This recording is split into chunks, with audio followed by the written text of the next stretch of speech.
Hello everyone. Hi, this is Sonali, and here I will be taking the second most important type of life process. So basically, we have already seen what are the life processes, and for the first type of life process, that is the nutrition. So now the second type of life process, that is respiration. So what the respiration dignifies, and how the respiration is taking place inside our body or inside any living form, right? So we will be dealing with that.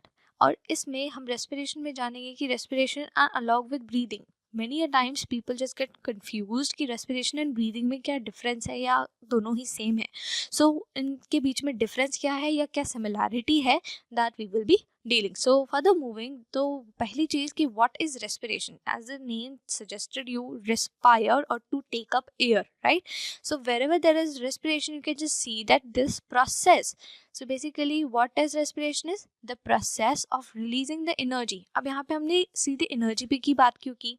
Whatever the air is being taken inside the body, right? तो आप अगर एक simple सी चीज़ देखो कि जब भी कोई organism air engulf करता है या एयर टेक इन करता है, उस एयर से यानी कि उस एयर के ऑक्सीजन से इट ऑक्सीडाइजेस इट्स फूड, मतलब अपना खाना वो ऑक्सीडाइज करता है, राइट? उस अब्जॉर्ब्ड ऑक्सीजन से, एंड देन उससे एनर्जी इवॉल्व करता है। तो ये जो एनर्जी इवॉल्विंग प्रोसेस है, दैट इज रेस्पिरेशन। तो एक चीज़ एकदम क्लियर है कि हम जब भी बात कर रहे हैं एनर्जी की, तो that will be in the respiration. And जब हम सिर्फ कह रहे हैं कि we are taking in the air and removing out the carbon dioxide, that is respiration. So हम इसको अच्छे से देखेंगे कि क्या है क्या नहीं है, but it is just an overview, right? तो सबसे पहले हमने देखा कि respiration is what, it is the releasing of energy. मतलब खाना आपने आपकी बॉडी में गया, आपने सांस लिया, सांस लेने में आपके साथ उसके आपकी बॉडी में ऑक्सीजन ने एंटर किया, that oxygen will involve in the oxidation of food जो कि आपकी बॉडी में गया है, that food will be oxidise and the energy will be released, and इस प्रोसेस को हम रेस्पिरेशन कहते हैं। तो हमें क्यों ना ऐसे कह दूं कि रेस्पिरेशन का ही एक टाइप है, या हम कह सकते हैं रेस्पिरेशन का ही पार्ट है ब्रीदिंग। यस, तो ये ट्रू है that the respiration and breathing are the individual process, but they are interrelated, right? So on at an cellular level, यानी कि अगर हम बात करें कि रेस्पिरेशन कहाँ होता है, कैसे होता है, on an cellular level we can see that at a cellular level the respiration means, that means respiration का एक simple मतलब ये है the burning of food। burning of food क्यों बोल रहे हैं? because wherever there is burning there is requirement of oxygen। तो हमने कहा there is burning of food, that means oxygen for generating, that means आप generate कर रहे हो किसकी, क्या जनरेट कर रहे हैं? Energy. So energy generation process है in the form of ATP. तो हमारी बॉडी में या किसी भी ऑर्गेनिज्म की बॉडी में energy is being generated in the form of ATP. So what is ATP? ATP is adenosine triphosphate. So we will be dealing with that again. तो अभी हम सिर्फ देख लेते हैं कि एटीपी बेसिकली एक करेंसी है, एक तरीके का नोट है। जैसे हम बात करते हैं ना, पैसे से हम कुछ खरीदने जा सकते हैं। So that will be this ATP, because यही एटीपी आपकी बॉडी को एनर्जी प्रोवाइड करता है। जितना ज़्यादा एटीपी उतनी ज़्यादा energy, right? So to carry out, हम क्यों इस एनर्जी का यूटिलाइजेशन कर रहे हैं? We are utilising this to carry out the different life process which are necessary to keep an organism alive. तो हमारी बॉडी में जितनी भी लाइफ प्रोसेस हो रहे हैं, even your blinking of an eye requires energy. तो आपकी आंखों को ब्लिंक करने के लिए एनर्जी चाहिए, तो सोचो आपकी हर बॉडी मेटाबॉलिक प्रोसेस में कितना अमाउंट ऑफ एनर्जी यूज हो रहा होगा। So as we already know that जब भी हम बात कर रहे हैं फूड की, तो द प्राइमरी थिंग जो खाने में होता है, that is your glucose, because carbohydrate का सिंपलेस्ट फॉर्म ही ग्लूकोज है। सो हर बॉडी, इन आवर केस भी, glucose is the simplest form of food, right? जो हमारी बॉडी ऑब्टेन करती है, right? And then this food, basically this glucose is being oxidized in the presence of oxygen। ये oxygen कहाँ से आ रहा है? This is coming from air. तो एयर से ये ऑब्टेन कर रहे हैं हम, से ये एयर से आ रहा है, एंड देन ये ऑक्सीजन क्या कर रहा है? एनर्जी रिलीज कर रहा है in the form of ATP, and this energy, right, this energy is utilized in the metabolic process or metabolic activities। Along with that, there is a formation of carbon dioxide, and this carbon dioxide is basically removed out। कहाँ, किसके through? removed out from lungs, right. तो ये कहाँ का कैसे होता है ये हम देखेंगे। तो ये रिमूव हो जाता है from the lungs and along with that there is a formation of water molecule और we can say H2O which is basically utilized again in the cell only, right। so हमने ये देखा कि रेस्पिरेशन क्या है या रेस्पिरेशन हम किसे कह रहे हैं, क्यों कह रहे हैं, but what do you actually mean by cellular respiration या क्यों हम सेलुलर रेस्पिरेशन को डिफाइन कर रहे हैं, ठीक है। तो क्या जरूरत थी सेलुलर रेस्पिरेशन की ये हम देखेंगे। So first of all cellular respiration that means cell के अंदर होने वाले respiration, right. So first of all thing is it is a series of metabolic reaction. Metabolic reaction is basically of two type, ठीक है। सो metabolic reaction कौन कौन से to type के होते हैं ये भी हम देखेंगे। पहली चीज मेटाबॉलिक रिएक्शंस का एक सीरीज चलता है हमारी बॉडी में because each and every organ performs different function और डिफरेंट रिएक्शन, ठीक है। तो जो कुछ भी हमारे सेल के अंदर हो रहा है, राइट, सेल के अंदर हो रहा है that will be focusing on converting a biochemical energy। क्यों biochemical? because it is bio means life, यानी since we are dealing with the cell and chemical means chemical substances। अब क्यों chemical substances? because there is a formation of a chemical compound and that chemical compound is termed as ATP, that means adenosine triphosphate। this ATP is obtained from the food by the biochemical energy, right. तो ये जो energy मिल रही है हमें, ये energy basically ATP से मिल रही है बिकॉज एटीपी का जो स्ट्रक्चर होता है that structure is containing of bonds between phosphate bond and there are sugars, right. तो हम देखते हैं कि ये एटीपी क्या है, ये चीज़ हम नेक्स्ट उसमें देखेंगे। But first of all the metabolism metabolism metabolism metabolism बोल रहे हैं बट ये क्या है। Metabolism refers to as two different process. पहली चीज तो वो सारे के सारे केमिकल रिएक्शन जो हमारी बॉडी में होते हैं they are called as metabolic reactions, right. लेकिन जो there are two type of metabolic reaction जो हमारी बॉडी के अंदर हो रहे होते हैं। The first thing is the catabolism that means break down. wherever there is a breakdown of molecule, right, जहाँ पे हम तोड़ रहे किसी भी मॉलिक्यूल को to get energy that will be your catabolism. And second is your anabolism wherever the process in will there is a synthesizing यानी synthesis of new compound हो रहा है, कोई भी नया कंपाउंड बन रहा है, that process will be anabolism. और कहाँ हो रहा है, that is in cells, right। so अब देखते हैं कि आखिरकार हमने बोल दिया कि एनाबॉलिज्म है कैटाबॉलिज्म है, तो हम बात करते हैं कि रेस्पिरेशन जो प्रोसेस है ये एनाबॉलिज्म है या कैटाबॉलिज्म है। सो रेस्पिरेटरी प्रोसेस सिंस यहाँ पे ग्लूकोज का यानी फूड का ब्रेकडाउन हो रहा है that means the respiration is a catabolic process. And अगर रेस्पिरेशन कैटाबॉलिक प्रोसेस है तो फोटोसिंथेसिस याद कीजिए because we have done photosynthesis in the previous section. तो फोटोसिंथेसिस में the there is a formation of food यानी कि कार्बोहाइड्रेट वहां बन रहा था, इसका मतलब that process will be anabolic in nature. तो इसका मतलब photosynthesis is anabolic and respiration is catabolic, right. तो अब हमने ये भी देख लिया कि एनाबॉलिज्म क्या है, कैटाबॉलिज्म क्या है, मेटाबॉलिज्म की ही टाइप है ये। बट ये जो हमारा एनर्जी है यानी एनर्जी आ कहाँ से रही है, that is coming from your ATP. तो सबसे पहले एटीपी का स्ट्रक्चर देख लेते हैं कि एटीपी को क्या कहते हैं, क्यों एटीपी ऐसे बन रहा है या क्या इसका स्ट्रक्चर है। दैट मीन्स एटीपी यानी कि एटीपी इज एडेनोसिन ट्राइफॉस्फेट, ठीक है।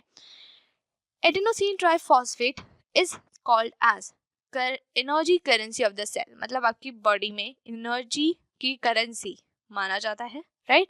सेकेंड थिंग इसकी फुल फॉर्म हमने देख लिया है कि ATP termed as adenosine triphosphate. Triphosphate का मतलब ये है कि इसमें 3 फॉस्फेट ग्रुप है, राइट। सो इसलिए हम इसे ट्राइफॉस्फेट बोल रहे हैं। अगर इसी जगह डाइफॉस्फेट होता है तो हम इसे कहते हैं कि यहाँ पे 2 फॉस्फेट ग्रुप अटैच्ड है, राइट।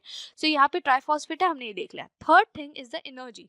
तो ये जो एनर्जी है ना, ये एनर्जी कहाँ से आ रही है, देखिए केमिकल रिएक्शन में wherever there is a formation of bond and और we can say breakage of bond, दोनों ही केसेस में एनर्जी का इन्वॉल्वमेंट होता है। लेकिन अगर मैं यहाँ कह रही हूँ कि यहाँ पे एटीपी यानी 3 फॉस्फेट ग्रुप है, ठीक है, 3 फॉस्फेट ग्रुप में से अगर इन फॉस्फेट बॉन्ड्स को हम ब्रेक करें तो ये फॉस्फेट बॉन्ड्स ब्रेक करते वक्त कुछ ना कुछ एनर्जी रिलीज करेंगे। So that energy is the actual energy जो एटीपी मॉलिक्यूल दे रहा होता है, ठीक है।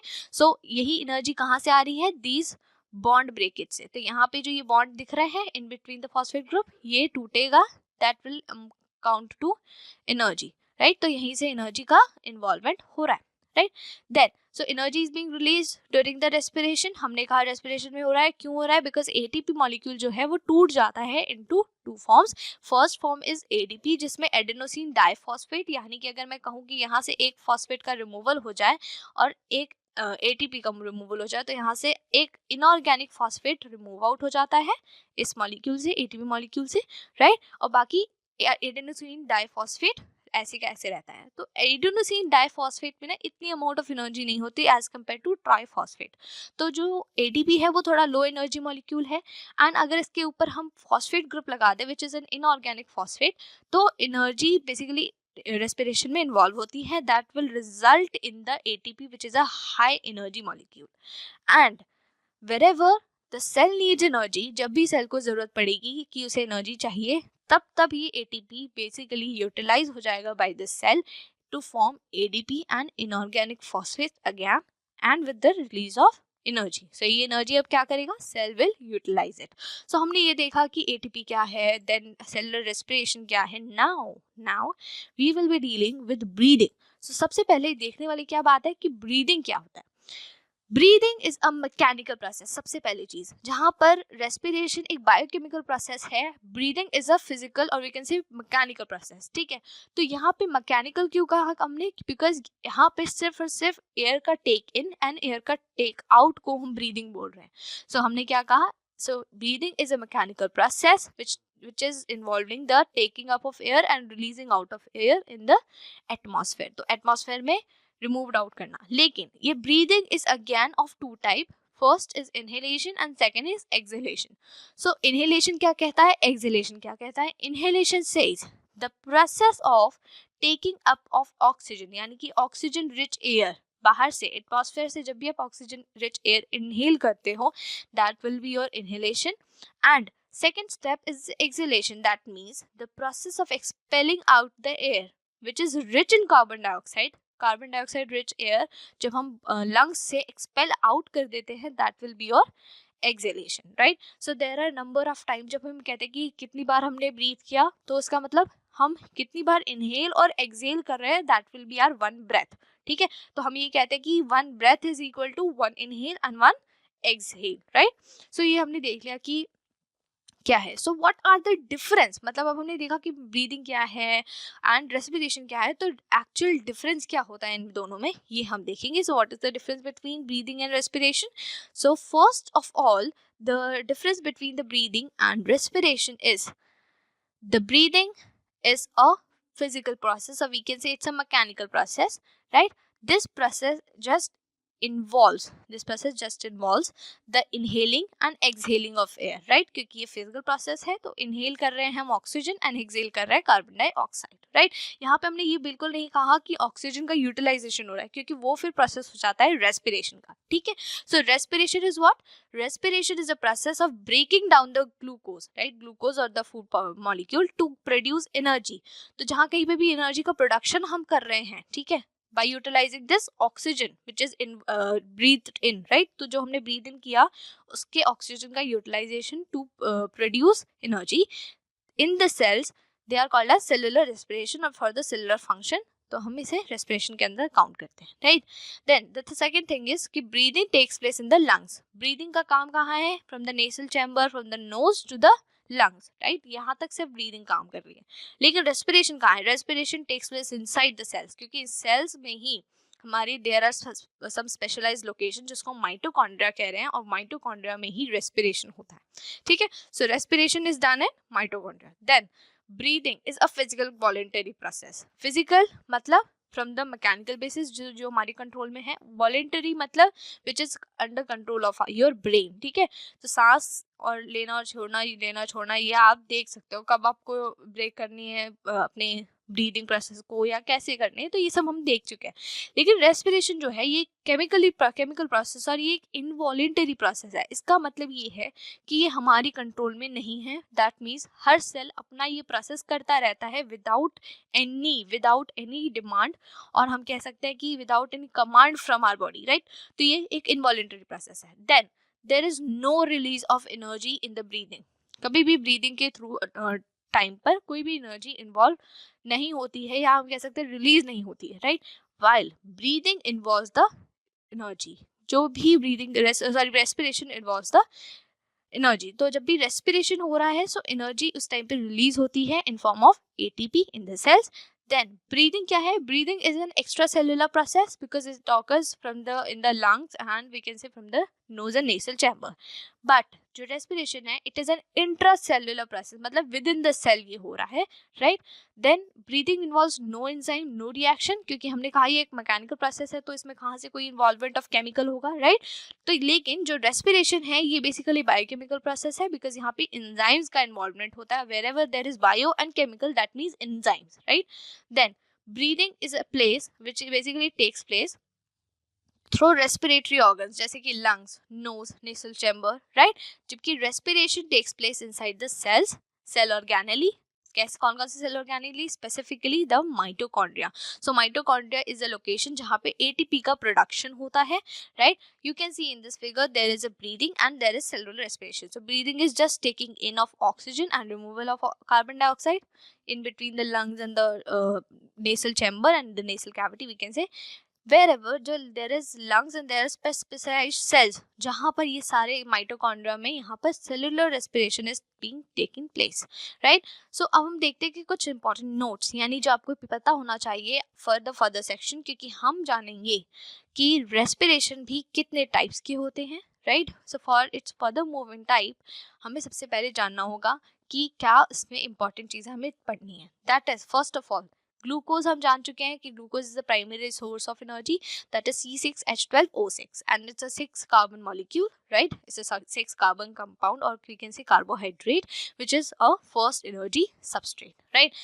Second thing, जो process of conversion है ग्लूकोज का into pyruvic acid। अभी pyruvic acid क्या है ये हम जानेंगे because pyruvic acid is a form जहाँ पे ग्लूकोज की 6 कार्बन जो है they are broken into 2 parts, right?